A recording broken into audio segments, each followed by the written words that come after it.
Моннан 5 ел элек әлеге уникаль китап дөнья күргәнче Бөек Ватан сугышында катнашкан һәм анда һәлак булган яисә хәбәрсез югалган сугышчыларның исем фамилияләрен туплап, аларның кайсы военкоматтан чакырылганнарын һәм кайда күмелгәннәрен күрсәтеп, менә шушында 24 томлык китап чыккан иде инде. Менә чираттагысы исә фронттан язылган хатларны бөтен өлкә авыл районнарыннан җыеп нәшер ителгән. Кайбер семьяда әбиләр саклаган шулай яулыкка тереп,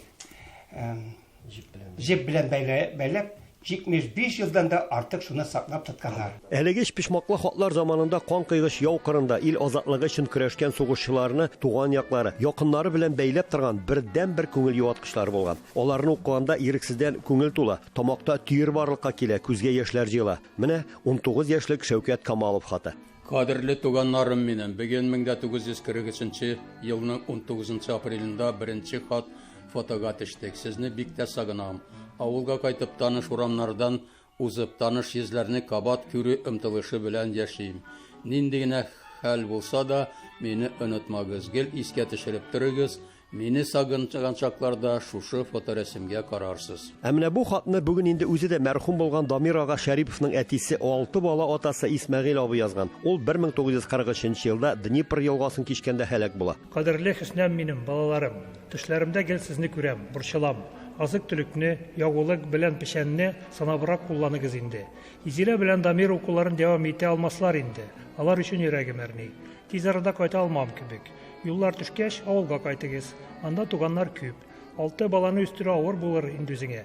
Мин уларга тиеш түгел, чөнки 6 бала ятим булырга тиеш түгел бит. Дамирны кулыннан ычкындырмам. Мөмкин булса 4нче класска барсын. Исмәгыйль абыйның Дамиры әтисе васыятен үтәй. Укый, зур дәрәҗәләргә ирешә. Ул зак еллар, 20 елдан артык КПССның Шардаклы райкомының беренче секретаре булып эшли. Шул елларның авыр хатирәсен ул күз яшьләре аша сөйли. Бик азапланып үстек.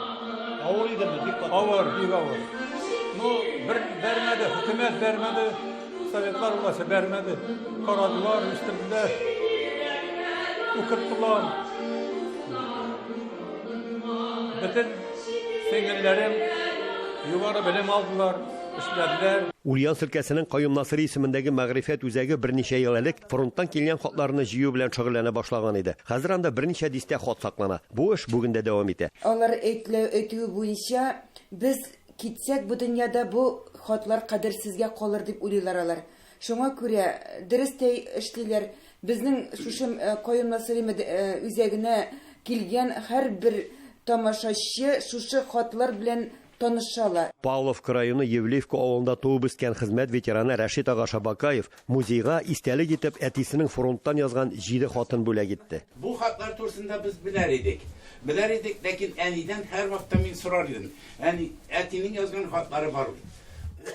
Һәр вакытта күзләрен яшь тулып әле йыклар туа башлар иде. Шуның өчен без аны һәр вакытта инде күп борчылырга теләмәдек. Китапка кергән хатлар рус, татар, чуар телләрендә язылган. Татарча язганнарның байтагы латин һәм гарәп графикасында язылган. Ни кызганыч, фронттан хатлар китабы нибары 2000 данәдә генә басылып чыкты. Шуңа күрә өлкәнең Өмет газетасы китапка кергән татарлар язган хатларны һәр санында диярлек күчереп бастыра. Әлеге хатларны бастырганнан соң безгә бик күп шалтыратучылар булды. Менә бездә дә хатлар саклана. Ни өчен безгә хәбәр итмәделәр икән?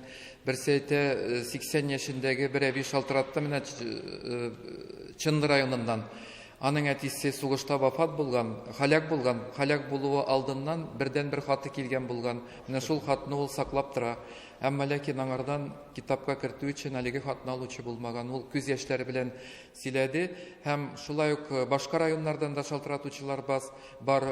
Шуңа күрә без китапка кертмәгән хатларны үзебезгә редакциягә юллауларын сорадык, аларның күчермәләрен, копияларын һәм киләчәсе саннарыбызда әлеге хатлар газета битләрендә дөнья күрер дип уйлыйм. Сембер Ульян өлкәсендә беренче тапкыр басылып чыккан Фронт хатлары дигән уникаль хәтер китабының җаваплы сәркатибы Кыдус Мәхәмәтшин өлкә татар милли мәдәни автономиясе утырышында Өмет газетасы редакциясенә һәм татар мәдәният үзәге музеена да бүләк итте. Хәзер һәр теләгән кеше редакциягә һәм музейга килеп, авыр сугыш еллары рухын саклаган хәтер ел язмасы белән якыннан таныша ала.